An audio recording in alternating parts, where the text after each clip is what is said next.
Cosmetic charges 21 సంవత్సరాల తర్వాత ఈ ప్రభుత్వంలో పెంచి మా ఆడపడుచుల కాస్మెటిక్ ఛార్జెస్ మా పిల్లలకు చదువుకునే వాళ్లకు ఇంటి దగ్గర అమ్మను నాయనను అడగాల్సిన పని లేదు. సబ్బు కోసమో చిన్న చిన్న పౌడర్ కోసమో కూడా తల్లిదండ్రుల మీద ఆధారపడే పరిస్థితి ఉండే.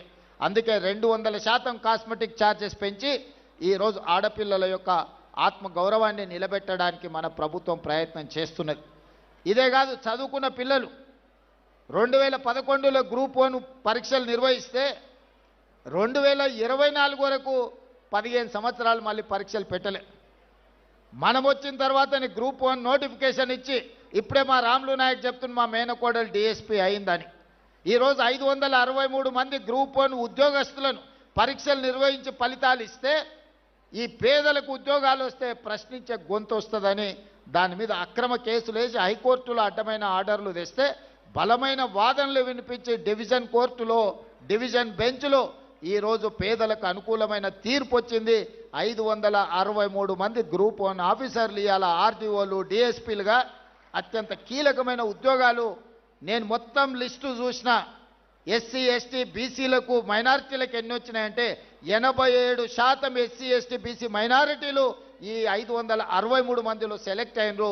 87% ఈరోజు ఆ రిక్రూట్మెంట్స్తోని పేదలకు లాభం వచ్చింది. Group 2, group 3, group 4 teachers recruitment, doctors recruitment, nursing recruitment, ఈ విధంగా 70,000 ప్రభుత్వ ఉద్యోగాలు ఈ 2 సంవత్సరాలలో ఇచ్చినాం. దాదాపుగా 70,000ల్లో 85% పైగా ఎస్సీ ఎస్టీ బీసీ మైనారిటీలకు ప్రభుత్వ ఉద్యోగాలు ఇచ్చినాము. ఒక్కొక్కరి పేరు ఒక్కొక్క ఊరు వివరాలు ఇస్తా. ఎవరికైనా అనుమానం ఉంటే ఇక్కడున్న చదువుకున్న అధికారులతో పాటు ఎవరైనా నేను చెప్తున్న వివరాల మీద అనుమానం ఉంటే ప్రభుత్వం అధికారికంగా లెక్కలిస్తుంది. మీరు లెక్కబెట్టి చూడండి. ఈ ప్రభుత్వం పేదల కోసం పనిచేస్తుంది. ఈ ప్రభుత్వం పేదల అభివృద్ధి కోసం పనిచేస్తుంది. ఒకప్పుడు భూములుండే. ఇందిరాగాంధీ గారు అగ్రికల్చర్ సీలింగ్ యాక్ట్ తీసుకొచ్చి ఇందిరాగాంధీ గారు లంబాడ సోదరులకి ఎస్టీ రిజర్వేషన్లు ఇచ్చింది. ఇందిరాగాంధీ తెచ్చిన అగ్రికల్చర్ సీలింగ్ యాక్ట్ ప్రకారం జాగీర్దారుల దగ్గర, జమీందారుల దగ్గర, భూస్వాముల దగ్గర ఉన్న లక్షలాది ఎకరాల భూములను తీసుకొని 25 లక్షల ఎకరాలను అసైన్మెంట్ పట్టాల రూపంలో ఎస్సీ ఎస్టీలకు భూ పంపకాలు జరిగినాయి. ఈనాడిగా పంచడానికి భూమి మిగలలే. మా యువకులు, మా ఆడపిల్లలు జాగ్రత్తగా వినాలి. ఆ పైన ఉన్న వాళ్ళు కూడా, మీ తల్లిదండ్రులు మీ తాతలు వ్యవసాయాన్ని నమ్ముకున్నారు.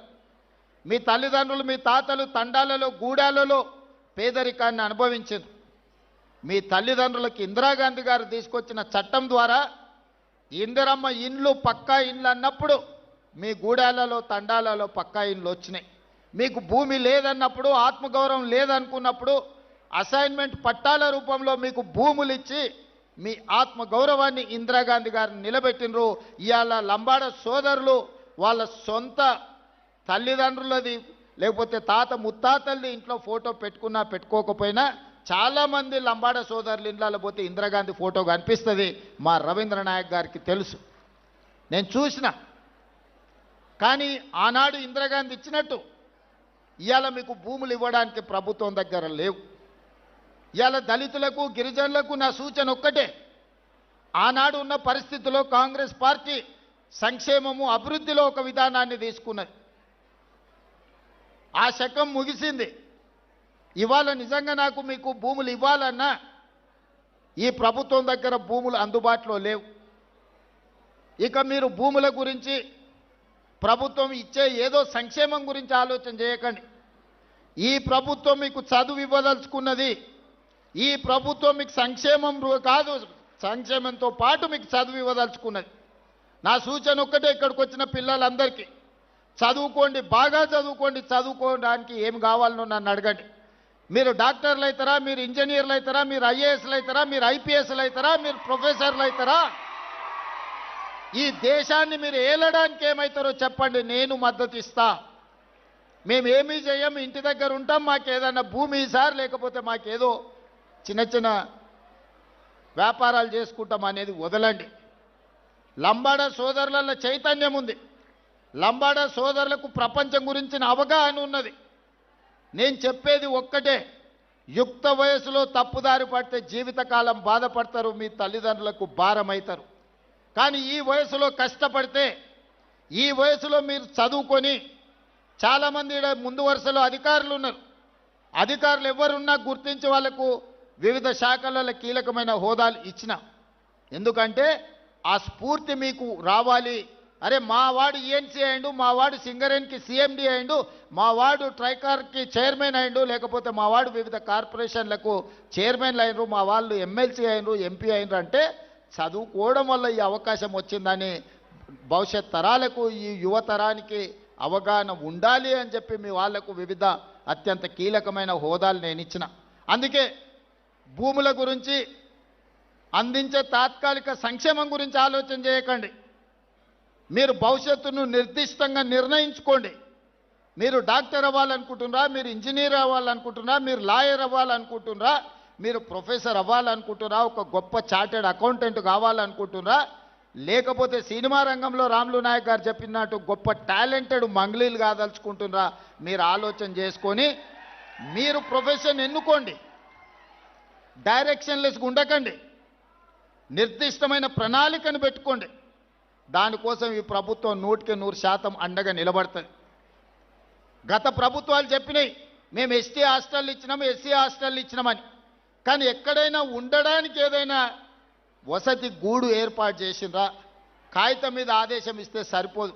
అందుకే ఈరోజు ఎస్సీ ఎస్టీ బీసీలకు మైనారిటీలకు ప్రతి నియోజకవర్గంలో young India integrated residential schools 25 ఎకరాలల్లా 200 కోట్లతోని 100 నియోజకవర్గాలల్లా 20,000 కోట్లతోని 25 ఎకరాలలో ఈచ్ క్యాంపస్ ఈరోజు మనము నిర్మాణం చేస్తున్నాము. ప్రతి స్కూల్లో 2,500 మంది పిల్లలు చదువుకుంటారు. అట్లా 100 బాలురకు 100 బాలికలకు 200 young India integrated residential schools కట్టదలుచుకున్నాము. నాణ్యమైన విద్యను మీకు అందించదలుచుకున్నాం. చదివే మీ భవిష్యత్తును మారుస్తుంది. చదివే మీకు సమాజంలో గౌరవాన్ని తెచ్చిపెడుతుంది.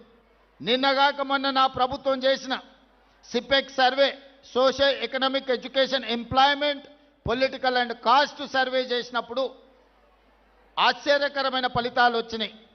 సర్వేలో పేదరికం కనిపించిన వాళ్ళకు భూమి లేక పేదరికం రాలే, చదువు లేక పేదలుగా మిగిలిపోయారు. కొన్ని సామాజిక వర్గాలకు 20, 30, 40 ఎకరాల భూమి ఉంది, కానీ వాని ఇంటి దగ్గర పరిస్థితి బాగాలేదు. ఆనే గొర్రెలు, ఆనే బర్రెలు, వాటి మధ్యలోనే వాళ్ళు కూడా ఉంటున్నారు. వాళ్ళకి ఎందుకు అనంటే అక్షరం అనేది తెలియకపోవడం వల్ల, ఆ కుటుంబాలు చదువుకోకపోవడం వల్ల వెనుకబాటుతనం అనేది, పేదరికం వేరు, వెనుకబాటుతనం వేరు. గొప్పగా చదువుకున్న ప్రొఫెసర్ కాసింకు మరి భూమి ఉందో లేదో